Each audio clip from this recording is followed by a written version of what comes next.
প্রিয় দর্শক, আপনাদেরকে স্বাগত জানাচ্ছি নতুন একটি এক্সক্লুসিভ বিষয় নিয়ে। আমরা আপনাদের সাথে কথা বলবো। আমরা এখন অবস্থান করছি, আপনারা নিশ্চয়ই পানির শব্দ শুনছেন।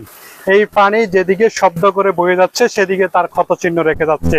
আমরা আজকে কথা বলবো ইতিমধ্যে যে ভয়াবহ বন্যা হয়েছে, সেই বন্যায় ফেনী, নোয়াখালী, লক্ষ্মীপুর ডুবে গেছে এবং জর্জরিত হয়ে গেছে। হাজার হাজার কোটি টাকার ক্ষয়ক্ষতি হয়েছে। আর এই বন্যা, নদী ভাঙ্গন, এটি আসলে ওতপ্রোতভাবে জড়িত। নদী ভাঙ্গনের কারণে যে মুসাপুর ক্লোজার আপনারা জানেন যে ধসে পড়ে গেছে। এই মুসাপুর ক্লোজার ধসে পড়ার পরেই মুসাপুরের যে ক্লোজারের পার্শ্ববর্তী অংশ রয়েছে সেটি আসলে পাশে পাশে প্রায় প্রতিদিন কয়েকটি বাড়ি এবং ইতিমধ্যে 200-300 বেশি বাড়ি ভেঙ্গে নদীগর্ভে বিলীন হয়ে গেছে।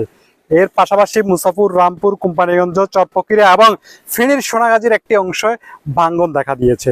দর্শক, আপনারা দেখছেন এখানে